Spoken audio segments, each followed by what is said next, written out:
KPK kalah pra-peradilan lagi, bukan hanya kasus di Syahbirin Nur, namun untuk dugaan korupsi pejabat lainnya dalam hampir 1 dekade, saudara. Apakah benar KPK sudah melemah atau justru ada celah bagi para terduga koruptor hingga memenangkan pra-peradilan? Bagaimana pula meningkatkan kepercayaan publik kembali kepada KPK? Kami akan membahasnya di pagi hari ini bersama dengan juru bicara KPK, sudah ada Mas Tessa Mahardika. Selamat pagi, Mas Tessa. Selamat pagi, Mbak. Kemudian juga ada penyidik KPK tahun 2013 hingga 2021 ada Mas Yudi Purnomo. Selamat pagi, Assalamualaikum Mas Yudi. Waalaikumsalam warahmatullahi wabarakatuh. Selamat pagi, Mbak. Oke, dan juga yang terakhir ada Koordinator Indonesia Corruption Watch atau ICW, Mas Agus Sunaryanto. Selamat pagi, Mas Agus. Pagi, Mbak. Oke, saya ke Mas Tessa dulu. Mas Tessa, ini kan kita tahu ya KPK harus menelan pil pahit karena kalah di sidang pra-peradilan atas gugatan status tersangka dari Gubernur Kalimantan Selatan beberapa waktu yang lalu, Syahbirin Nur, yang akhirnya digugurkan status tersangkanya. Dan yang terbaru, Syahbirin Nur ini sudah mundur dari Gubernur Kalimantan Selatan. Nah, dari KPK sendiri, the next-nya akan seperti apa?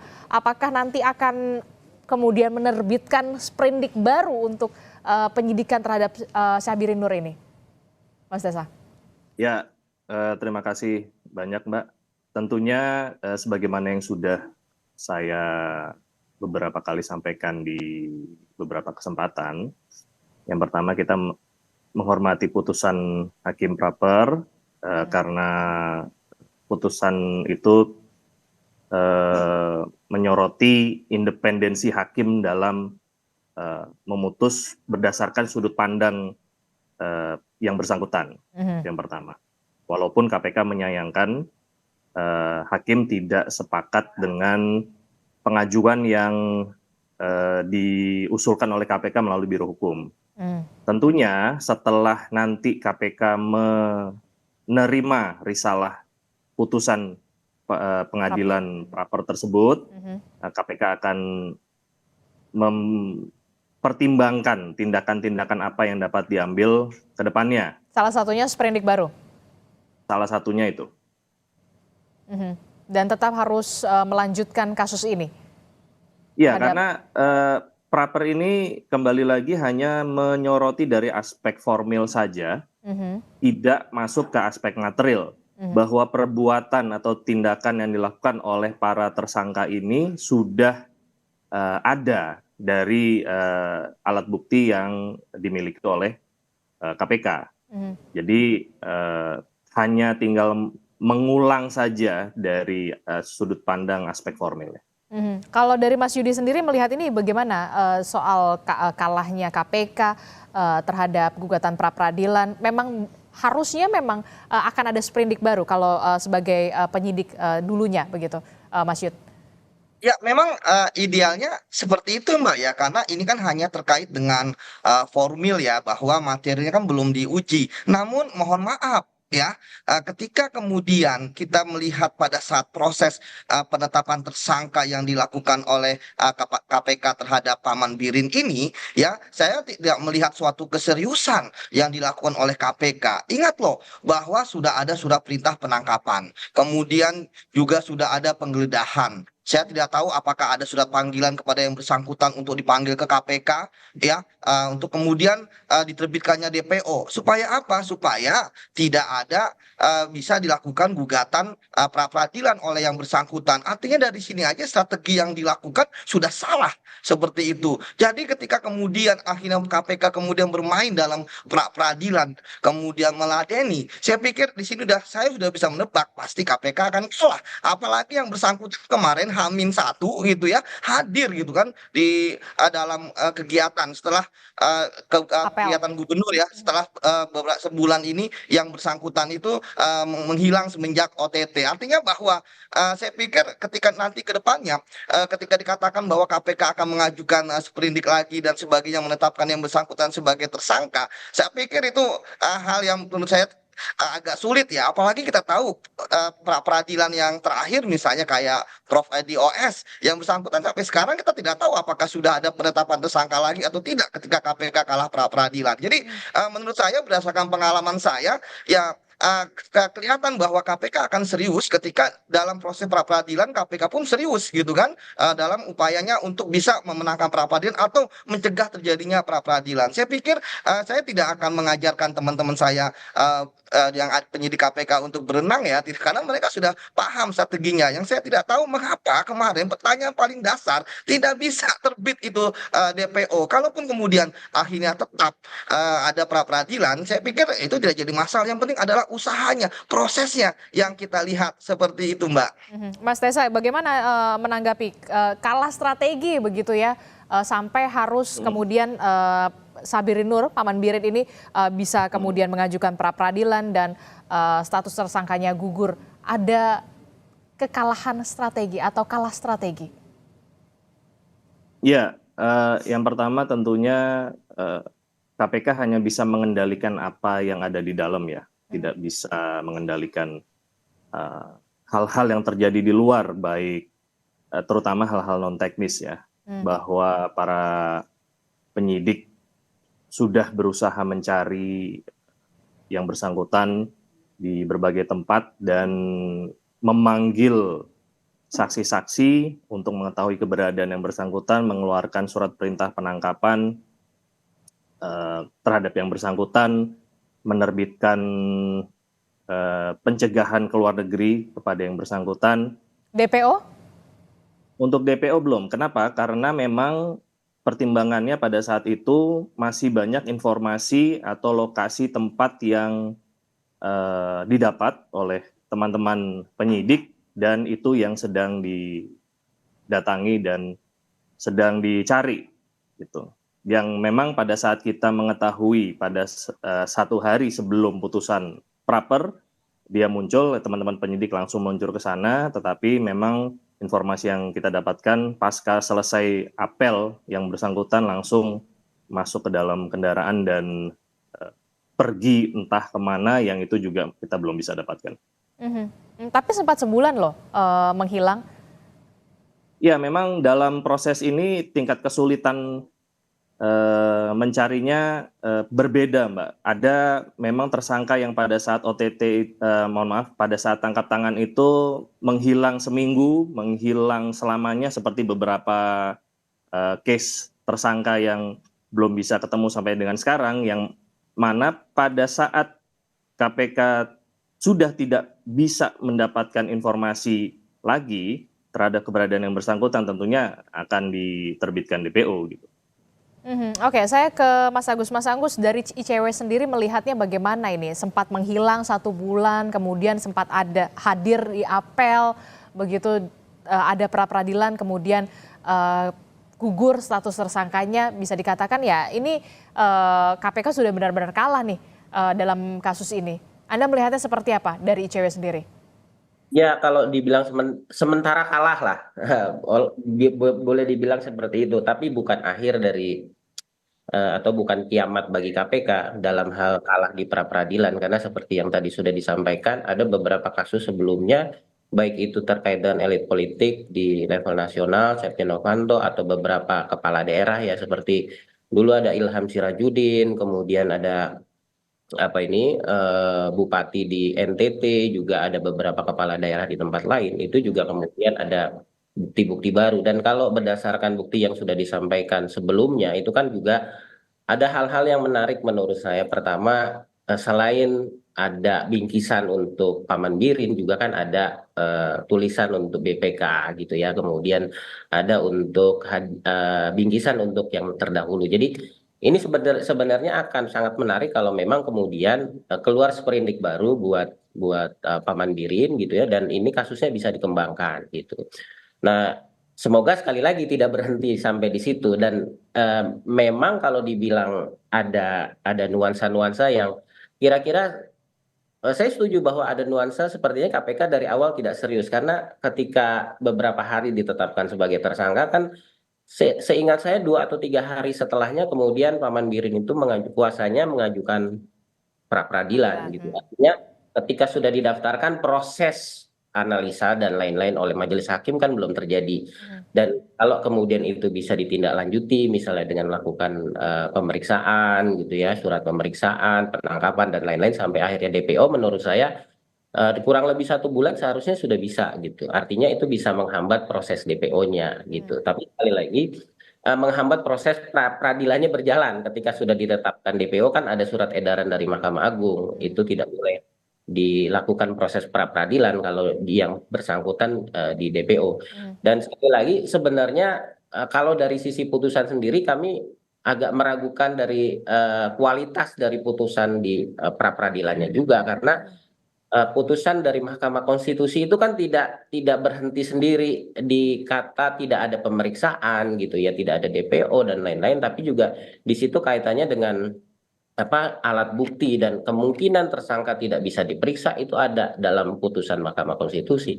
Jadi seharusnya ini jadi pertimbangan hakim dalam memutuskan bahwa yang bersangkutan ini bisa kalah atau menang atau bisa melakukan pra peradilan ditolak atau diterima. Tapi sekali lagi ya itu sudah jadi putusan. Nah sekarang ya dalam waktu dekat saya harap sih ada putusan surat sprindik baru ya.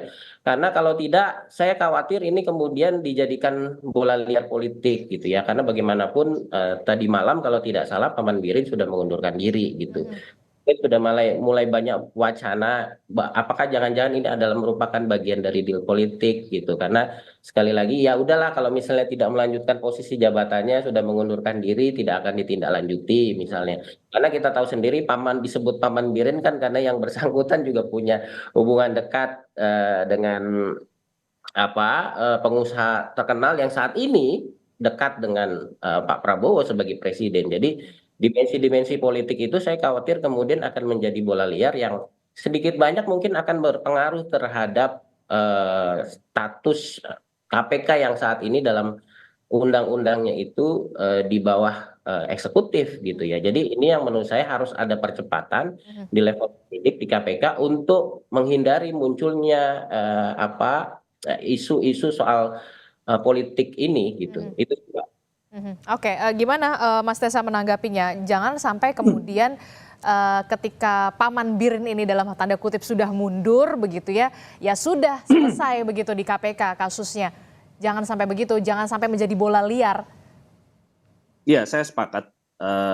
Tentunya sebagaimana yang tadi sudah disampaikan, karena dari aspek materialnya ini barangnya sudah ada, tindakan untuk menerbitkan sprindik lagi itu bukan merupakan sesuatu yang tidak mungkin terjadi. Artinya dan dalam perkembangannya sangat memungkinkan bila nanti ada pihak-pihak lain yang memang diduga terlibat dalam prosesnya, tentu kita akan mintai pertanggungjawabannya. Tapi potensi untuk ada sprindik baru ini besar sekali. Jangan sampai kemudian ketika sudah mundur, Sabirin Nur mundur tidak hilang karena materialnya masih ada gitu loh. Jadi pemberinya saat ini juga sudah ditahan, sudah diproses. Nah, tentunya kan kita harus melihat siapa yang bertanggung jawab untuk menerima uang-uang tersebut gitu kan. Oke, saya ke Mas Yudi. Mas Yudi, ini gimana nih kalau misalkan tadi menarik untuk dikatakan Mas Agus, jangan sampai kemudian ini masuk ke dimensi politik ketika Paman Birin ini sudah mundur, sudah selesai nih Paman Birin, tidak ada lagi sprindik baru atau seperti apa, ada bergen-bergen di sana. Anda melihatnya seperti apa? Seharusnya yang segera dilakukan oleh KPK jangan sampai menjadi presiden buruk nantinya KPK melemah dan segala macam. Ya, kalau mau dikatakan kebetulan kok setelah menang dia mengundurkan diri, kebetulan. Tetapi kan saya adalah orang yang berprinsip tidak ada yang kebetulan seperti itu. Walaupun itu kan membuktikannya agak sulit ya di ruang gelap. Namun sebenarnya ya Bang Tessa tentu sama seperti kita semua ya, harus setelah ini KPK kemudian membuka penyelidikan baru. Ya, kemudian menetapkan kembali sebagai tersangka untuk kembali naik ke penyidikan. Karena saya ketika kemudian melihat jawaban dari Biro Hukum KPK dalam sidang pra peradilan, itu kan buktinya sudah sangat kuat. Alat-alat buktinya lengkap, ada keterangan saksi, dokumen, dan lain sebagainya. Namun sekali lagi bahwa ketika saya melihat dari awal juga prosesnya KPK seperti tidak serius gitu kan, kekalahan kemarin bagi saya adalah sebuah tamparan gitu ya, bahwa ketika Anda tidak serius menangani suatu kasus seperti main-main, maka yang terjadi kekalahan ini akan membuat publik akan semakin tidak percaya. Sebenarnya kan sangat mudah. Eh, Target saya pernah menangani dalam waktu seminggu, kita langsung tetapkan kembali sebagai tersangka, sudah perintah penyidikan kita lakukan. Namun kemarin kan kita melihat bagaimana KPK seperti lemah lembut sekali dalam penanganan kasus ini. Ingat loh, saya sudah berapa kali juga ketika misalnya seorang target kita lepas di dalam OTT, kemudian kita tetapkan sebagai tersangka, langsung ketika diumumkan naiknya ke penyidikan beserta dengan tersangka lain yang ditangkap ditahan, mereka yang menjadi tersangka dan belum ditahan karena tidak ditemukan pada saat OTT, di ultimatum ya kan, dalam waktu 1 kali 24 jam harus datang ke KPK, kalau tidak akan kami buru, kami apa namanya, kami Jemput tangkap paksa. dan sebagainya.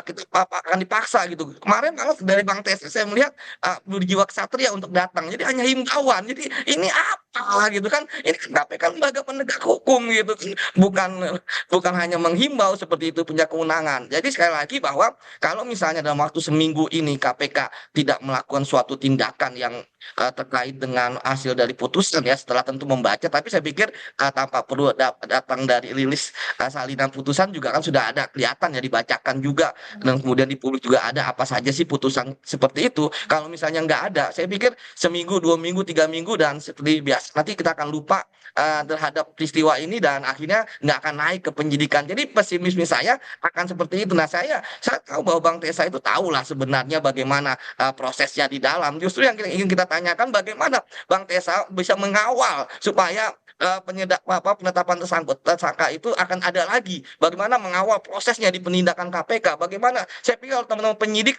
sudah sangat luar biasa lah kerja kerasnya. Bagaimana mengawal di struktur KPK, direktur penyidikan, kemudian direktur penyelidikan, deputi penindakan sampai ke pimpinan, itu harus dikawal ya, supaya semua satu suara bahwa yang dilakukan untuk kita ini adalah marwahnya KPK. Masa KPK kalah seperti ini gitu kan? Memang kita tahu bahwa ada asas praduga tidak bersalah, tentu Paman Birin berusaha ya, itu adalah haknya dia. Namun kan sekarang yang kita kecewakan adalah bagaimana kinerja dari KPK seperti itu. Jadi kalau misalnya dalam waktu dekat tidak ada proses tidak lanjut dari pra peradilan tersebut, ya maka akhirnya yang kita khawatirkan akan terjadi. Jangan sampai nanti, saya takut nanti Bang Tesa dikatakan oleh netizen sebagainya tong kosong nyaring bunyinya gitu kan. Padahal Bang Tesa itu isinya banyak. Saya belajar penyidikan dari Bang Tesa gitu kan, seperti itu. Jadi Bang Tesa itu sebenarnya udah paham lah harus ngapain ketika pra peradilan ini. Seperti itu, Mbak. Waktu seminggu menurut Anda paling ideal, jangan sampai lebih dari seminggu. Betul, itu ada titik krusial. Kalau lewat dari seminggu, udah selesai lah itu. Momentum hilang gitu kan. Kemudian penyidiknya punya kasus yang lain. Pimpinan juga ini tinggal 1 bulan lagi kan. Lebih berapa hari, udah nggak akan berpikir kepada ini lagi, Mbak. Jadi ya itu, kalau misalnya lewat ya kayak Profesor Edi OS. Sampai sekarang udah berapa bulan semenjak dia menang pra peradilan, tidak ada lagi KPK kelanjutannya seperti apa. Padahal ingat loh Mbak, kalau misalnya pra peradilan kemenangannya adalah misalnya dilimpahkan ke penegak hukum yang lain, seperti satu kasus ya, yang pernah terjadi ya, itu memang KPK nggak bisa berbuat apa-apa. Tapi ini kan bukan dilimpahkan, ini tetap kewenangannya ada di KPK, tinggal bolanya ada di tangan KPK mau diapain kasusnya Paman Birin ini, seperti itu Mbak. Oke, setelah kemudian harus menelan pil pahit kalah di pra peradilan terkait dengan status tersangka dari Paman Birin ini, apakah mungkin kemudian KPK bisa kembali menampilkan tajinya dalam seminggu ke depan begitu ya? Jangan dijawab dulu Mas Tesa, tetaplah bersama kami di Sapa Indonesia Pagi. Usai jeda kami kembali. Terima kasih Anda masih bersama kami di Sapa Indonesia Pagi. Saudara, masih membahas soal kasus yang kemudian kita tahu Komisi Pemberantasan Korupsi ini kalah dalam pra peradilan terkait dengan pengajuan yang diajukan oleh dari Sabirin Nur, mantan Gubernur Kalimantan Selatan. Masih bersama saya ada Mas Tesa Mardika, kemudian Mas Yudi dan juga Mas Agus. Kalau tadi sebelum kita break ya, Mas Yudi sempat mengatakan setidaknya KPK ini punya waktu lah 1 minggu, 1 pekan untuk bisa kemudian apa nih the next-nya. Apakah menerbitkan sprindik baru, jangan sampai lebih dari 1 minggu. Kalau lebih dari 1 minggu ya sudah selesailah itu barang begitu. Mas Tesa, Anda melihatnya bagaimana? Mungkinkah kemudian 1 minggu ini menjadi potensi yang cukup krusial dan bisa KPK untuk bisa kemudian menampilkan lagi, membuktikan lagi KPK ini sebenarnya masih punya taji? Iya Mbak, apapun bisa terjadi ya, baik itu dalam waktu 1 minggu atau lebih dari 1 minggu. Saya tidak bisa meramal apa yang akan terjadi di depan. Tentunya kita akan menerima dulu risalah putusan tersebut untuk melakukan analisa dan mempertimbangkan langkah-langkah apa yang terjadi. Karena hal apapun itu kita harus berjalan sesuai dengan mekanisme aturan yang ada. Saya pikir nanti kita tunggu aja bagaimana update ke depannya. Oke, ya kita sih berharap ya KPK ini bisa kembali menampilkan tajinya begitu seperti dulu salah satu lembaga yang kemudian punya kewenangan untuk bisa serius memberantas korupsi. Nah, saya ke Mas Yudi. Mas Yudi, untuk kasus Sabirin Nur, aturan kewenangan KPK saat ini apakah berbeda dengan 1 dekade lalu begitu ya pada saat Anda sebagai penyidik? Mungkinkah kemudian ada celah hingga kemudian tersangka ini mudah menang di peradilan? Nggak ada Mbak, sama. Yang nggak ada adalah nyali, keberanian. Itu aja ya, itu yang nggak ada gitu. Itulah sebabnya ya, maka menurut saya potensi kekalahan KPK ini harusnya ada yang bertanggung jawab. Ya harusnya pimpinan berani berbicara kepada publik, bukan hanya Bang Tesa ya, tetapi juga pimpinan untuk menjelaskan. Tadi kan Bang Tesa mengatakan bahwa memang beliau banyak yang tidak paham juga terkait dengan proses penyidikan kasus ini ya. Yang paham tentu adalah pimpinan, struktur penindakan yang ada di KPK ya, dan juga penyidiknya. Dan hal ini tentu tanggung jawab ada di pimpinan KPK. Sampai saat ini saya belum melihat permintaan maaf KPK dan sebagainya dari pimpinan KPK sehingga terjadi peristiwa seperti ini ya. Kalau kita minta ya mereka untuk mundur ya tinggal 1 bulan lagi gitu kan, ngapain gitu. Seperti Pak Manbirin aja menang malah mundur gitu kan, apalagi ini pimpinan KPK sebagai yang bertanggung jawab. Namun sekali lagi bahwa yang kita selamatkan ini adalah institusi KPK-nya. Pimpinan akan berganti ya, struktural di KPK juga akan berganti ya, pegawai KPK bisa pindah kerja dan lain sebagainya. Namun institusi KPK inilah yang harus kita perjuangkan. Malu loh Mbak, misalnya kekalahan kemarin itu sebenarnya sudah sering kita lakukan juga ya, tindakan-tindakan seperti itu. Makanya kenapa harus ada preventif dari kita, strategi kita, bahwa hakim ya memang dia putusan dia selalu dianggap benar gitu ya. Bahwa misalnya apakah ketika ada seorang yang tidak ditangkap di OTT bisa ditangkap sebagai tersangka, kita sering kok ya kan, biasa kalau misalnya kita nggak berhasil menangkap saat OTT tapi kemudian kita tetapkan sebagai tersangka, itu biasa gitu kan. Namun kemudian ketika misalnya kita tahu bahwa pra peradilan ini kan putusannya ini kan terkadang ya di luar logika hukum kita. Bang Tesa kemarin berbuih-buih mengatakan saksinya sudah ada lengkap, alat buktinya dan sebagainya, tapi kan kemudian dimentahkan oleh hakim dengan hal-hal yang menurut saya debatable ya. Itu sebabnya akhirnya saya juga curiga gitu kan, ngapain KPK mau bertarung di pra peradilan, kenapa nggak dari awal seperti tadi saya katakan, misalnya kenapa nggak di ultimatum gitu kan, kenapa nggak terbitkan DPO. Tapi ya sudahlah, yang terjadi sudah terjadi. Namun kali ini ya, tentu kita melihat kan sekarang levelnya kan penyelenggara negara yang tangan KPK ini kan levelnya adalah gubernur gitu kan. Ketika misalnya gubernur Raja KPK kemudian kalah dan kemudian tidak melakukan apa-apa gitu, Bagaimana lebih yang tinggi lagi? gimana lebih tinggi begitu Mbak. Oke, Mas Agus, bagaimana pendapat Anda? Ya, tentu kami berharap ada keluar sprindik baru, karena bukan hanya itu, karena ini bisa saja jadi presiden buat tersangka korupsi lain untuk memanfaatkan mekanisme di pra peradilan. Dan betul kita ingin mengembalikan marwah KPK lagi yang seperti dulu. Betul, dan ini akan ditiru oleh tersangka lain dengan cara apa? Dengan cara melarikan diri gitu, atau menyembunyikan diri gitu. Kemudian mereka akan mengajukan pra peradilan, toh KPK-nya juga tidak akan mengeluarkan DPO ini gitu ya. Nah, jadi itu menurut saya yang harus dibaca. Nah, kemudian yang kedua tentu ketika mengeluarkan sprindik baru, karena yang bersangkutan ini Pak Manbirin ini kita anggap tidak kooperatif dengan melarikan diri kemarin atau menyembunyikan diri. Menurut saya harus ada strategi-strategi baru untuk menjerat yang bersangkutan, jangan sampai kemudian ketika ditetapkan tersangka, bikin pra peradilan lagi dan akhirnya terulang kembali gitu. Jadi ya menurut saya memang harus ada upaya-upaya baru nih. Apakah kemudian misalnya langsung ada upaya penangkapan dan lain-lain, itu yang menurut saya lebih lebih kasusnya bisa akan lebih cepat. Apalagi tadi sudah disampaikan oleh Mas Yudi juga dan Mas Tesa di beberapa media kan bukti-buktinya sudah sangat kuat gitu. Itu apalagi gitu. Oke, Mas Tesa, jadi sebenarnya apa sih yang kemudian dirasa oleh KPK kok tidak langsung gerak cepat untuk melakukan upaya penangkapan begitu terhadap koruptor kalau memang bukti-buktinya memang sudah firm di situ, alat buktinya sudah cukup. Ya, sebagaimana yang tadi sudah saya sampaikan bahwa upaya yang dilakukan KPK tentunya kita sudah menerbitkan surat perintah penangkapan dan pencegahan ke luar negeri dan teman-teman penyidik juga melakukan upaya pencarian ya, walaupun ternyata ada tingkat kesulitan yang cukup di lapangan ya.